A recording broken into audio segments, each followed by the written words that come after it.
Hola familia, buenos días, ¿qué tal? Hoy les traigo un nuevo video.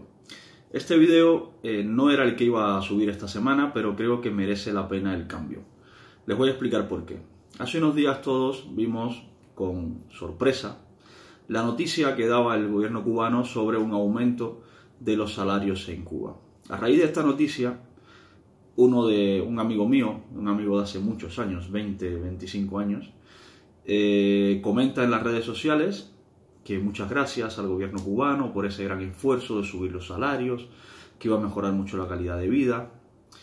Y me resultó gracioso porque sé que es una persona inteligente, o por lo menos doy por hecho que es una persona inteligente por los años que lo conozco. Me resultó gracioso que pusiera este comentario en sus redes sociales. Voy a intentar explicarle a este amigo y a todos ustedes por qué esta noticia no es una buena noticia. Ni siquiera es una noticia. El titular de esa noticia no debería ser que el gobierno sube los salarios. El titular debería ser otro. Vamos a ver por qué. Les voy a poner el video del propio Díaz-Canel dando la noticia y vamos a irla comentando. Ustedes vieron que ahora aprobamos el martes en el Consejo de Ministros, después de haberlo discutido en el Buró Político el sábado, un grupo de medidas para superar también esta situación económica que tenemos y se ha recrudecido. Lo primero de este fragmento, de esta noticia que podemos ver para ubicarnos en tiempo y forma es quién emite la noticia. En este caso es un medio nacional de Cuba, de la televisión cubana, por tanto damos por hecho, porque es la realidad, que son medios voceros, portavoces del gobierno cubano y su parcialidad es evidente. Lo segundo es que la noticia la da el propio Díaz-Canel, que es el supuesto presidente de Cuba. Por tanto, tiene un alto nivel de veracidad. En caso de que la diera otra persona, pues habría que directamente ir a verificarla. Y lo tercero que debemos tener en cuenta en el caso de este tipo de noticias es la situación del país del que se emite la noticia. En este caso, todos sabemos que Cuba hoy presenta una grave crisis económica y social que puede derivar en otra crisis política. Teniendo estas tres cosas en cuenta, la primera, el medio que la publica, la segunda, la fuente, que es el propio Díaz-Canel, y la tercera, la situación del país, vamos entonces a intentar entender qué dice esta primera parte de la noticia. Dice Canel que aprobamos el martes en el Consejo de Ministros después de haberlo discutido en el Buró Político el sábado. Para los que no sepan lo que es el Buró Político, se los voy a leer textualmente. El Buró Político es el órgano superior de dirección del Partido Comunista de Cuba. Es la máxima autoridad a nivel ideológico y político del partido y del Estado cubano. A ver, una medida como subida de salarios es una medida estrictamente económica y debería responder a intereses económicos y debería tomarse basado en estudios y variables económicas. Y esta medida la está tomando un órgano político. Ya no cualquier órgano político, le está tomando el órgano político de un partido político. Es un órgano súper politizado, por decirlo de alguna forma.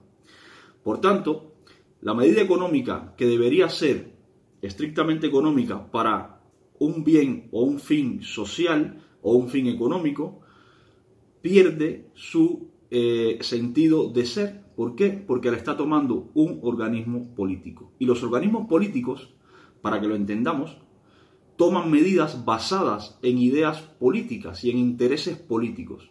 En este caso, es una medida a partir de intereses del Partido Comunista de Cuba que toma su propio órgano ideológico. Lo que les comentaba antes de analizar quién la dice, qué medio la emite y el contexto. Aquí el contexto entra a jugar un papel fundamental. ¿Por qué el Buró Político del Partido Comunista de Cuba decide aumentar los salarios en este momento? Pues por la misma razón que decidieron abrir el Mariel, por la misma razón que ocurrió la crisis de los balseros, por la misma razón que despenalizaron el dólar. Es una válvula de escape. La reacción de este amigo mío agradeciendo al gobierno cubano por ese aumento de salario, esa es la razón por la que deciden aumentar los salarios, para contentar a la población y hacer que se calmen un poco los ánimos en esta crisis económica y social que está comenzando a surgir nuevamente en Cuba. Esta medida no responde a esa necesidad de aumentar los salarios en Cuba, no. Esta medida responde a intentar calmar los ánimos y confundir, distraer la atención de los cubanos dentro de la isla, que están ya cada vez más cansados de pasar trabajo. Hasta ahí la primera parte de la noticia. Vamos a ver la segunda. También, para no pararnos, un incremento salarial en el sector presupuestado. Hemos aprobado un incremento salarial en el sector presupuestado. ¿Cómo se traduce esto?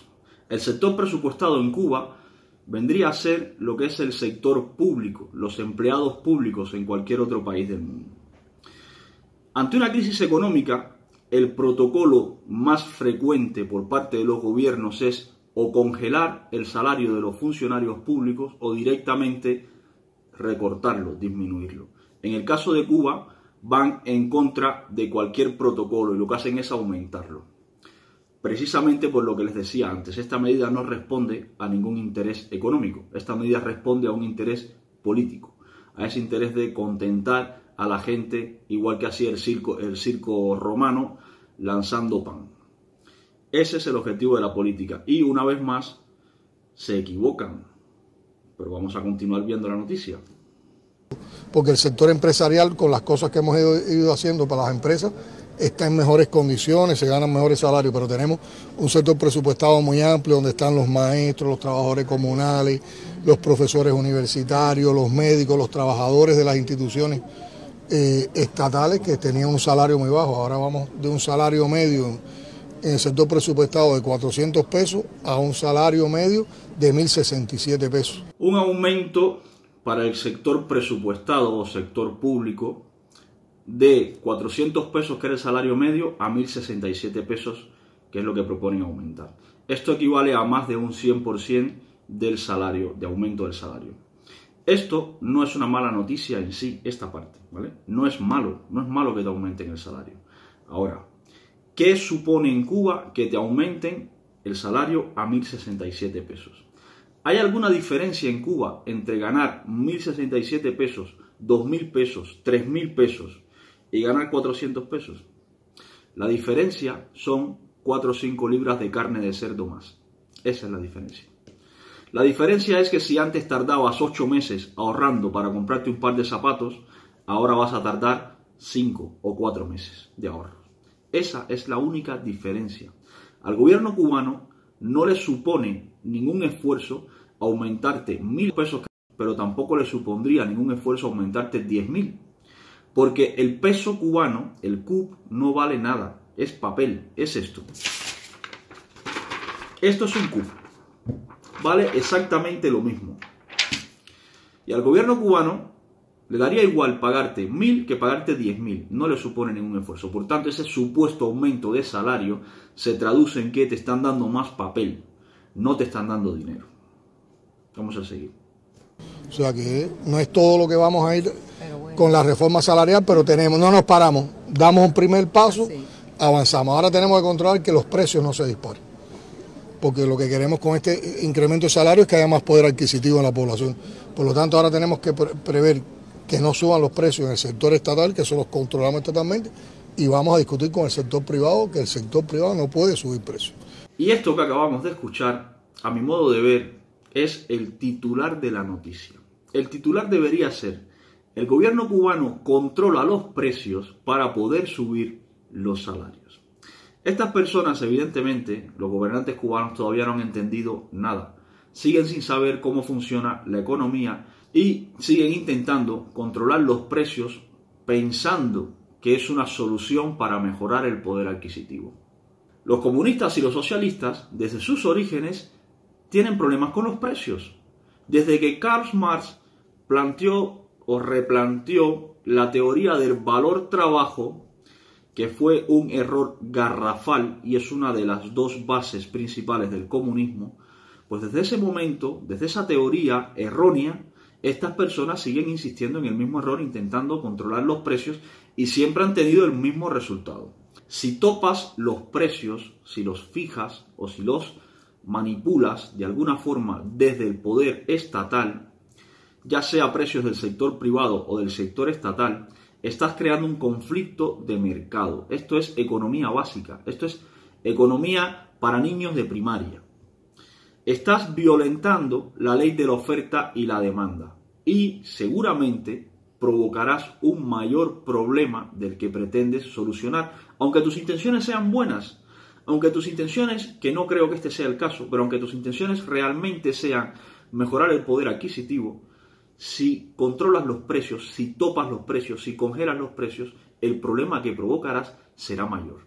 Te voy a explicar por qué. Cuando topas o regulas los precios pueden pasar varias cosas. Vamos a ver dos casos prácticos, muy simples además. Dos casos hipotéticos muy simples. Por ejemplo, vamos a tomar un producto, los tomates. Todos sabemos lo que son los tomates y el consumo de tomates en Cuba, que es bastante extendido. Supongamos que el gobierno hizo un estudio, supongamos que lo hizo, y fijó el precio de la libra de tomates en 8 pesos. Porque producir el tomate al agricultor le costaba 5 pesos. Hasta ahí todo claro. El agricultor producía el tomate en 5, la libra, la vendía en 8, tenía 3 pesos de beneficio, todo el mundo feliz. Eso fue este año, ¿vale? El año que viene dejó de llover. Por lo tanto, ese agricultor tuvo que comprar agua. Pero además, el precio del petróleo, que aumenta regularmente todos los años, también aumentó. Por tanto, el precio del transporte que ese agricultor usa para mover los tomates de un sitio a otro y del combustible que usa para cosechar los tomates también se encareció. Y además, las cajas plásticas, por ejemplo, que tiene que comprar a raíz del propio precio del petróleo también se encarecieron. Y por casualidad de la vida se le rompió una carretilla y ha tenido que comprar otra. Por lo tanto, esa inversión también repercute sobre el precio final de los tomates. Sumando todos estos gastos, ese segundo año, el precio de la libra de tomates fue de 9 pesos a coste de producción. Pero el agricultor tiene que seguirla vendiendo a 8, que fue el precio que le fijó el Estado. ¿Qué quiere decir esto? Que ese agricultor pierde dinero. ¿Y qué quiere decir esto? ¿En qué se traduce? Que el año que viene ese agricultor no va a sembrar tomates. Por tanto, es simple. Va a haber escasez de producto, escasez de tomate. Esto es lo que pasa cuando el Estado fija los precios. Y se lo he puesto con un ejemplo tan simple como los tomates. Vamos a ver otro ejemplo simple igual. Supongamos, vamos a tomar los mismos tomates. Supongamos que tenemos un agricultor que siembra unos tomates espectaculares, de una calidad espectacular. Estos tomates, a diferencia de los otros que a precio de producción salían a 5 pesos, pues estos tomates, como tienen mucha calidad, pues el agricultor usa insecticidas de más calidad, usa abonos ecológicos de mucha calidad, los recoge con una mano de obra muy cualificada, no usa maquinarias, pues tiene más gastos. Por tanto, si antes costaban 5 el tomate normal, pues este, que es un tomate especial, le cuesta 7. Y tiene que venderlo a 8 porque es el precio que le ha fijado el gobierno. ¿Le compensa a este agricultor producir un tomate de calidad a 7 para venderlo a 8 y sacarse solo 1 peso por libra? Evidentemente no le compensa. ¿Qué va a hacer este agricultor? Intentar recortar gastos para ampliar su margen de beneficio. ¿Y en qué se repercute eso? En recortar de la calidad del insecticida, en recortar de la cantidad de abono, en recortar de la mano de obra para cosechar el tomate y por tanto todo esto repercute en la calidad del propio tomate. Ese agricultor va a pasar de tener un tomate espectacular a 7 pesos a tener un tomate normal para poder conseguir una producción en 5 pesos y poder tener el margen de beneficio que tiene el resto. ¿Y en qué se traduce esto? En que si fijas el precio de un producto, mermas la calidad del producto también. ¿Se han dado cuenta de la magnitud de la burrada que ha dicho un presidente de un país y de la magnitud de la animalada que pretenden hacer con tal de calmar a las personas haciendo aparentar que suben los salarios? ¿Se han dado cuenta de cómo estas personas y cómo estas noticias y estas medidas se toman desde una perspectiva política, no económica, Y por eso, esa es la causa de todos los problemas económicos que tenemos en Cuba hoy, que todo se hace desde la política sin pensar en las consecuencias económicas que pueden venir luego. A que ahora, amigo mío, que decías que gracias por subir los salarios, a que ahora no te parece tan bueno que te suban el salario. Les he puesto estos ejemplos con tomates. Imaginen estos ejemplos aplicados a sectores claves como el transporte, donde entran más variables, como la temperatura, el desgaste de los neumáticos, de las ruedas de los carros, el propio combustible, las piezas, donde entra todo esto a jugar en contra de un precio fijado por el gobierno. Es una catástrofe cada vez que el gobierno fija un precio. Los rusos, los soviéticos, fijaron los precios y terminaron, esto no me lo invento yo, esto está escrito, terminaron comprando catálogos de Estados Unidos, catálogos de productos, para poder saber realmente cuánto costaban los productos, porque el Estado no podía ya identificar el coste real de nada, de tanto precio que fijaron. Los comunistas no terminan de entender que el mercado es dinámico y cambia cada segundo, de cada minuto, de cada hora, de cada día, del año entero. Cambia el mercado. Por lo tanto, fijar un precio es un error. Insisto, el titular de esta noticia debería ser: el gobierno cubano va a fijar los precios del sector privado para aparentar un aumento de salario y un aumento del poder adquisitivo. Así es, familia, como debemos, desde Cuba y desde cualquier sitio, como debemos interpretar este tipo de noticias. No irnos con la primera bola que nos tiren. Este señor, este puesto a dedo, como todo político, nos está intentando vender una idea. Y es tu decisión si le compras o no esa idea. Es tu decisión, porque ya somos bastante grandecitos, si decides investigar un poco más allá de lo que este mequetrefe te está diciendo, para ver si actúas tú como otro mequetrefe o actúas como una persona que puede ser crítica y tener un punto de vista objetivo respecto a algo que te están diciendo. Por desgracia, en Cuba nos han educado a no tener punto de vista crítico con respecto a nada, sencillamente hacernos eco de lo que nos dice el gobierno. Y eso tenemos que pararlo. Los gobiernos se engañan, y el de Cuba más. Y además lo hace de esta forma, manipulando a la población y aprovechándose del escaso conocimiento de economía que tiene la población en Cuba para usar herramientas tan simples como un aumento de salario para poder bajar el nivel de alteración social y que no se les escape la situación del país de las manos. Esto es lo que quería explicar esta semana, familia, cómo estas personas intentan engañarnos y cómo algunos, como este amigo mío, que no voy a decir su nombre, pero sabes que el vídeo es para ti, cómo algunos se dejan engañar. Espero, amigo mío, que te sirva de algo este video y desde tu puesto que tienes en una secundaria básica puedas hacerte eco de la realidad y no continuar haciéndote eco de estas barbaridades económicas y políticas que hace el gobierno cubano. Nos vemos en próximos videos.